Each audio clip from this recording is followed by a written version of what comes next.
here is a bonus video for you about hull design and how that works.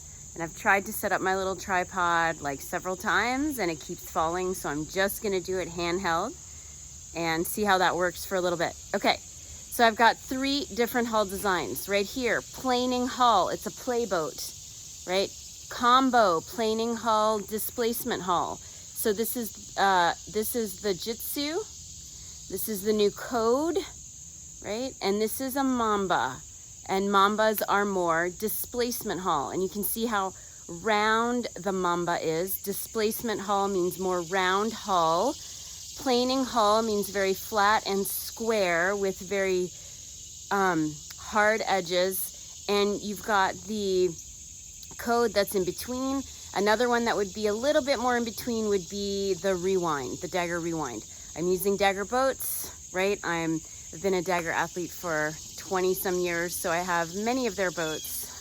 But you can see that same, obviously the same or similar designs in other boat manufacturing companies. All right, so planing hull, square with tight edge, or not tight, but very strong edges.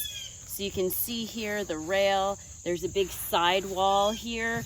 So what that's gonna do is be great on edge, be great for surfing.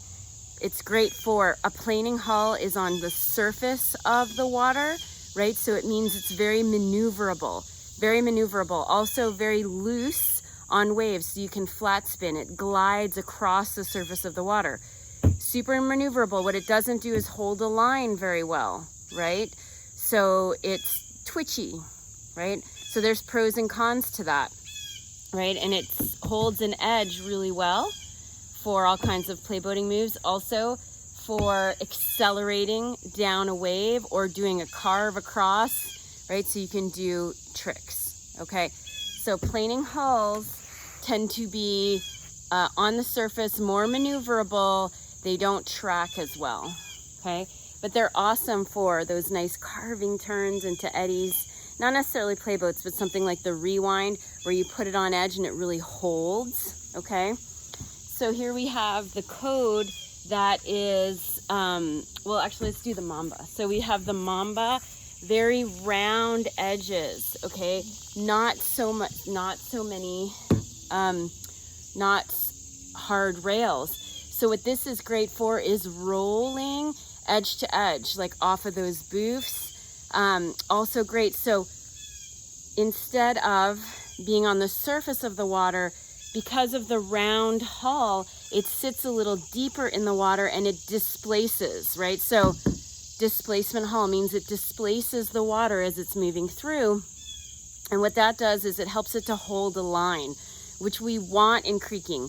We don't want a boat that's gonna be twitchy, right? That we're always having to correct. You know, like if there's a class 4 or 5 move or rapid and we have our line set, we wanna know that our boat is gonna track there with minimal effort. And so that's what's great about a displacement hull rounder boat, okay? Rounder hull.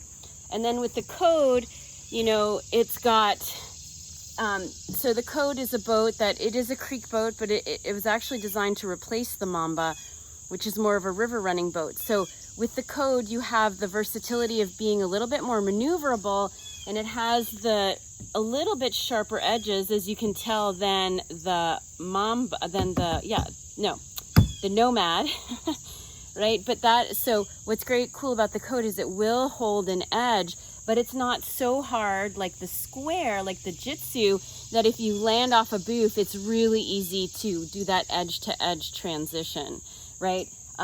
It carves well. And you'll notice that on the hull, on the nose, it has a little bit rounder, right? So that allows it to still track, right? But it's not gonna track as well as the Mamba. There's pros and cons, right? So it depends on what kind of rivers you're paddling, what your paddling style is. You know, for someone who, for instance, has been paddling a playboat almost all the time, let's say, and they want to step up their game to class 4, then something like the Code is going to be great because it's not jumping from playboat to, you know, full displacement hull. So I'm just going to step out of the way and let you really look at these. Hopefully you can see pretty well. So the main thing is displacement hull. It tracks because it displaces the water. I call it also, it kind of like sticks to the water, and it's less of this kind of thing. So it'll go through the waves, you can carry your speed, and then planing hull is more on the surface, so it'll go like, it'll be bouncier and looser. It'll be able to maneuver a lot more. So I hope that that is helpful with displacement hull versus planing hull. And you know, paddling different boats and having an awareness of that is fun. So if you ever get to go to a demo day where you get to paddle several different boats, I highly recommend that, and pay attention. If you want stability, then something with a displacement hull might be better. If you want more play and more maneuverability, then something with a planing hull will suit your needs more. Okay, so in the past, when whitewater kayaking first came onto the scene, like it hasn't been that long, in the 70s, 80s, all the boats were displacement hull. And that's actually why the C2C roll was introduced. And the C2C roll works so well on displacement hulls because they're round and it's really easy to do a hip snap. You know, it's a lot harder to roll a playboat or a slicey boat that has really hard edges because it's easier to get stuck on those edges, right? And that's why I appreciate the sweep roll. I know that's kind of an aside, but I wanted to mention that. Okay, let me know what questions you have. Super happy to answer them.